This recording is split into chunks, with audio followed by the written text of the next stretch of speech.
So when you got your first car, did your parents or anyone tell you, be careful, you don't want to end up like a family member or anything like that? Or? I definitely got warned plenty about making sure I was driving safe, but not anyone too close to me. They warned me not to be like my Uncle Robert, who the same day got a brand new car, wrapped it around a tree. Oh. Not very different from this story here. This man in Utah won this is hard to say, a $380,000 Lamborghini in a contest at the Brigham Young University basketball game on Saturday. Oh no, I don't want to hear this.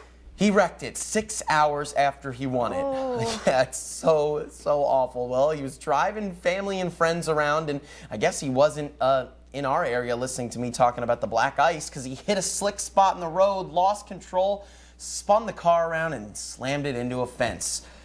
Thankfully, he had the car insured. So maybe he'll just have to be a bit more careful next time. But I'm sure, on the handmade Lamborghinis, I'm pretty sure. Are they really handmade? Yeah, that's why they're so expensive. They're made by hand, yeah. My goodness. But I'm pretty sure the insurance isn't too cheap.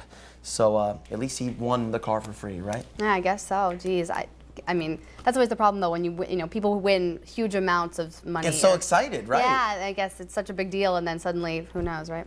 Well, I don't know if Santa has his sleigh insured, but apparently now Santa and his reindeer are, they've apparently, begun their track across the world to bring Christmas presents to everyone, according to NORAD's Santa tracking app. So you can, now he's officially started, so you can see where he is. Yeah, NORAD was going to provide up-to-the-minute reports and pictures from the key stops on Santa's trip, like you see him passing the Arch in St. Louis there, the skyline in New York City, the Space Needle in Seattle. It's going to be passing a whole bunch of famous locales, and you can track him at www.noradsanta.org, or you can receive a personal phone call from Kris Kringle himself by going to www.sendacallfromsanta.com.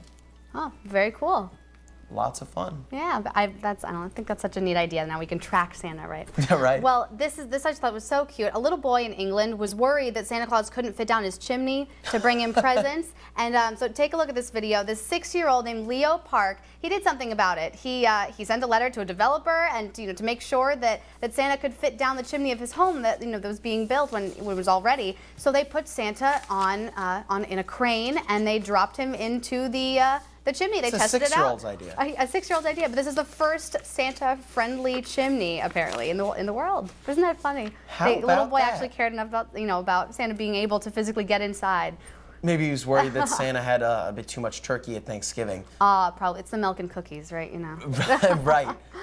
How about that? Very neat. Yeah, I mean, the kid watched and everything worked perfectly, so they lowered him in and out, no problem. So I imagine it, wasn't a used chimney yet. See, I don't know if I envy Santa. It's not that I'm afraid of heights, but being on top of buildings and stuff all night long, make it a little frightening. I mean, flying through the sky on a sleigh with reindeer, that I think would be pretty fun. Yeah, definitely. Look how high up that is. I'd be terrified to do that, Santa. I don't think I could be hung by a crane.